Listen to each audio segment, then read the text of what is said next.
안녕하세요. 김성길 목사와 함께하는 예수님 이야기 제4단원의 786회가 되겠습니다. 자, 이 시간의 제목은 가상칠언의 마지막 7번째 내용입니다. 예수님이 맨 마지막으로 하신 말씀은 내 영혼을 아버지 손에 부탁하나이다, 이 말씀입니다. 누가복음 23장 46절을 보면 예수께서 큰 소리로 불러 이르시되 아버지 내 영혼을 아버지 손에 부탁하나이다 하고 이 말씀을 하신 후 숨지시니라. 아멘. 이렇게 기록하고 있습니다. 자, 가상칠언은 예수님이 이 땅에 오셔서 3년 동안 가르치신 모든 말씀이 진실한 것이다 라는 것을 확증해 주신 거죠. 그래서 예수님께서 그 십자가 위에서 요 7마디를 하신 겁니다.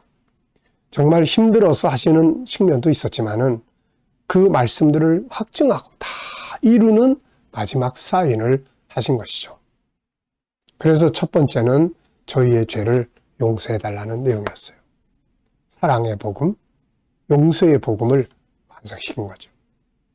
우리가 말로는 사랑, 용서 다 하기 편한데 좋은데 실제로 나에게 해를 끼친 사람한테 그 사람을 용서하고 하는 거 참 어려운 건데 예수님은 그걸 직접 하시면서 사랑의 말씀을 확증해 주신 거예요.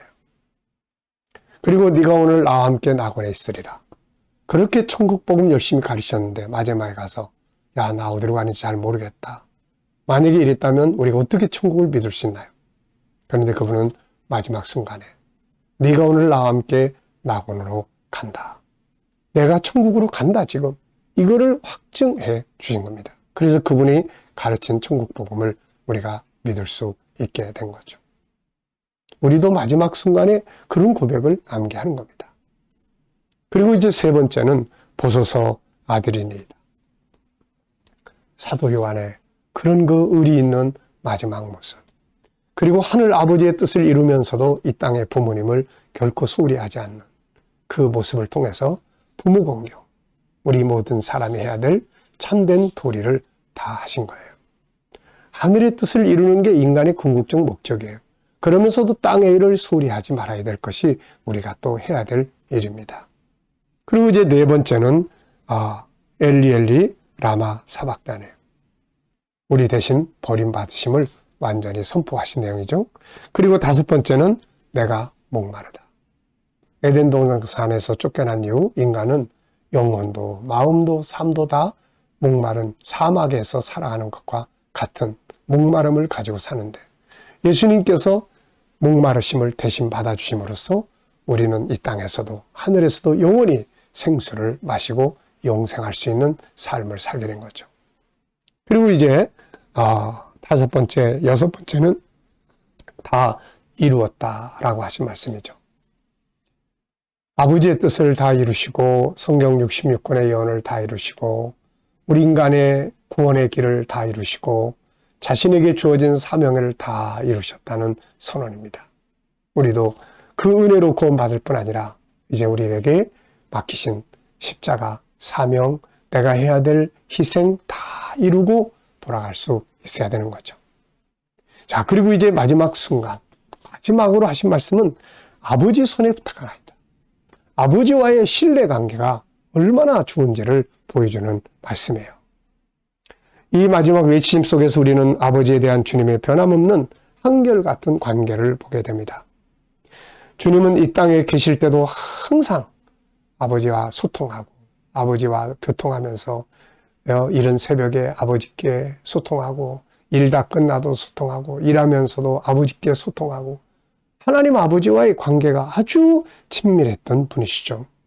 그런데 마지막 세상 떠나는 순간에 그 고통 속에서도 아버지를 원망하지 아니하고 오히려 아버지 손에 영혼을 맡기는, 우리 영혼을 누구한테 맡기겠습니까? 마귀에게 맡기겠어요? 자식들에게 맡기겠어요? 누구에게 맡기겠어요? 내 영혼을 맡길 수 있는 유일하신 분은 하나님 아버지뿐인 거죠.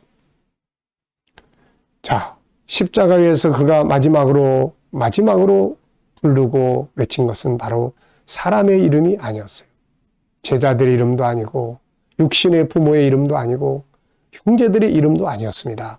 바로 하늘 아버지의 이름이었어요. 우리도 이걸 기억해야 합니다. 왜냐하면 그분만이 내 영혼을 맡을 수가 있는 분이죠. 우리가 고난 속에서 부를 이름은 사람의 이름이 아니라 아버지 이름이에요. 그래서 다윗은 하나님을 자기의 힘이라고 고백을 했던 거죠. 시편 18편 1절에 나의 힘이 되신 여호와여 내가 주를 사랑하나이다. 주님은 마지막 순간에 하늘 아버지의 이름을 부르셨고 그의 영혼을 하늘 아버지께 부탁을 하고 돌아가셨습니다. 우리도 마지막 세상을 떠날 때 괜히 자식 의지하다가 서운해하지 말고 사람 이름을 부르다가 속상해하지 말고 우리가 부를 시작도 하나님이고 우리가 부를 이름의 시작도 하나님이고 과정도 하나님이고 더욱 중요한 건 맨 마지막에 하나님 내 영혼을 아버지 손에 부탁하나이다. 마귀한테 맡겨서는 더 큰일 나죠. 아버지여 내 영혼을 아버지 손에 부탁하나이다. 이게 마지막으로 해야 될 중요한 일입니다. 그가 십자가에 의해서 우리에게 마지막으로 교육하신 것은 어떤 상황에서도 우리가 찾고 불러야 할 분은 사람이 아니라 하늘 아버지라는 사실과 어떤 상황 앞에서도 우리의 생명과 삶을 맡겨야 할 분은 바로 하늘 아버지라는 사실을 보여주신 거예요. 결국 우리 인생들은 어떤 모습으로 살든지 모두 하늘 아버지께로 돌아갑니다. 십자가 위에서 못 박혔던 주님도, 주님을 재판했던 빌라도도, 주님을 죽이라고 외쳤던 그 시대의 종교 지도자들도, 주님을 못 박았던 그 사람들도 다 그분 앞으로 돌아가는 거죠. 그러나 중요한 것은 어떤 자의 모습으로 돌아가야 할 것인가입니다. 잠시 평안한 삶을 위하여 아버지의 뜻을 버리고 하나님의 원수처럼 살다가 갈 것인가? 아니면 비록 그것이 십자가의 죽음의 길이라 해도 하나님의 뜻을 이루는 길을 걷다가 하늘 아버지께 돌아갈 것인가? 어느 길이 참된 길인지를 보여주는 것이 십자가 위에서의 가르침이라고 할 수 있습니다. 주님의 십자가는 단순히 개인의 죽음이 아니라 위로는 하늘 아버지의 뜻을 이루는 길이었고 아래로는 인류를 구원하는 위대한 길이었으며 주님 자신에게는 가장 위대한 인생이요 성공한 삶의 징표가 되었고 가장 위대한 영광의 길이 되었습니다. 그는 이 땅에 계시면서 많은 가르치심을 주었지만 결국 그의 모든 가르침은 십자가 위에서 확증되어졌습니다. 이게 진리다라는 것을 보여준 것은 십자가였죠. 그는 십자가 위에서 그의 가르침의 결론을 몸소 행동으로 보여주셨고 그 가르침이 결코 허울 좋은 듣기 좋은 지식이 아니라 자신의 생명을 주시면서까지 걸어갈 수 있는 참된 가치가 있는 진리라는 것을 보여주신 겁니다. 진리라는 것을 외칠 뿐만 아니라 자기 스스로가 그 길을 걸어갈 때만이 참된 것으로 인정받을 수 있고 빛을 발할 수가 있는 것입니다. 우리가 주님의 십자가 위에서의 마지막 7마디의 말씀을 쭉 보면서 결론적으로 보면 진정한 진리는 전하는 자의 삶과 죽음의 현장에서 증거되는 것이다. 주님의 가르치심의 진실성은 그분의 삶을 통해서 증명되었지만 결론은 십자가 위에서 완성된 것입니다. 우리가 전하는 진리의 말씀, 우리가 하나님의 사람이라는 진실한 증거는 말에서 나오는 것이 아니라 바로 나 자신을 십자가 위에 못 박음으로써 하나님의 미랄이 되어 썩어짐으로써 확증될 수가 있게 되는 겁니다. 이 같은 삶은 하나님께서 인정하시고 주님께서 인정하시고 결국은 새로운 생명의 열매들이 맺어지며 나 자신에게는 영원한 영광으로 돌아오게 될 것입니다.